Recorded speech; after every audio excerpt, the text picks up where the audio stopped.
തീർത്ഥയാത്രയ്ക്കിടെ കാണാതായവരെക്കുറിച്ചുള്ള അന്വേഷണം പുരോഗമിക്കവെയാണ് 72-കാരനെക്കുറിച്ച് പോലീസിന് വിവരം ലഭ്യമാകുന്നത്. ചെന്നൈ സ്വദേശി കരുണാനിധി എന്ന് സംശയിക്കുന്ന ആൾ ചവറയിൽ സ്വാന്തനമെന്ന വയോജന കേന്ദ്രത്തിലുണ്ടെന്നായിരുന്നു വിവരം. തുടർന്ന് പമ്പ പോലീസ് അവിടെ എത്തി. കരുണാനിധി തന്നെയാണെന്ന് ഉറപ്പിച്ചു. സംസാരത്തിന് വൈകല്യം നേരിടുന്ന ആളാണ് കരുണാനിധി. നാട്ടിൽ നിന്നും മറ്റ് 30ഓളം പേർക്കൊപ്പമാണ് എത്തിയത്. ഈ മാസം ആദ്യമായിരുന്നു യാത്ര. നിലയ്ക്കലിലെത്തിയതോടെ കൂട്ടം തെറ്റി. സ്വന്തമായി മൊബൈൽ ഫോൺ ഉണ്ടായിരുന്നില്ല. ബന്ധുക്കളുടെയോ കുടുംബാംഗങ്ങളുടെയോ നമ്പർ അറിയുമായിരുന്നുമില്ല. കൂട്ടം തെറ്റിയതോടെ ആശങ്കയിലായ കരുണാനിധി വണ്ടി കയറി ചെങ്ങന്നൂരിലെത്തി. അവിടെ നിന്നും കൊല്ലം റെയിൽവേ സ്റ്റേഷനിലും. ഇവിടെ വെച്ച് പൊതുപ്രവർത്തകനായ ഒരുവൻ കരുണാനിധിയെ കാണുകയും സ്വാന്തന നടത്തിപ്പുകാരുമായി ബന്ധപ്പെട്ട് ഇദ്ദേഹത്തെ അവിടെ എത്തിക്കുകയുമാണ് ഉണ്ടായത്.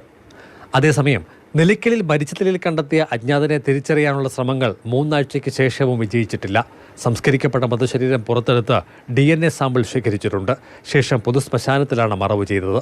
കഴിഞ്ഞ മാസം മരിച്ച നിലയിൽ കണ്ടെത്തിയ ആളുടെ മൃതശരീരം മഞ്ഞത്തോട് സ്വദേശി രാമൻ്റേതാണെന്ന് ബന്ധുക്കൾ പറഞ്ഞ പ്രകാരം വിട്ടു നൽകുകയായിരുന്നു. എന്നാൽ 5-ാം നാൾ മരിച്ചെന്ന് കരുതിയ രാമൻ തിരിച്ചെത്തിയതോടെ മറവ് ചെയ്തത് ആരുടെ മൃതശരീരമാണെന്നതിൽ സംശയങ്ങൾ ഉയർന്നു. തുടർന്നാണ് വനമേഖലയിൽ മറവ് ചെയ്ത ശരീരം പുറത്തെടുത്ത് DNAയ്ക്കായി സാമ്പിളുകൾ ശേഖരിച്ചത്. ഇതിനിടെ കാണാതായ മറ്റ് 8 പേരെക്കുറിച്ച് കൂടുതൽ വിവരങ്ങൾ തേടി പോലീസ് അഭയകേന്ദ്രങ്ങളെയും ബന്ധപ്പെടും. ചിത്രങ്ങൾ സഹിതമുള്ള ആശയവിനിമയത്തിലൂടെ പ്രതീക്ഷയ്ക്ക് വകയുണ്ടാകുമെന്നാണ് കരുതുന്നത്. പമ്പ, നിലയ്ക്കൽ, സന്നിധാന മേഖലകളിൽ വെച്ച് കാണാതായവരിൽ ഒരാൾ ഒഴികെയുള്ളവർ ഇതര സംസ്ഥാനങ്ങളിൽ നിന്നുള്ളവരാണ്. മാതൃഭൂമി ന്യൂസ്, പത്തനംതിട്ട.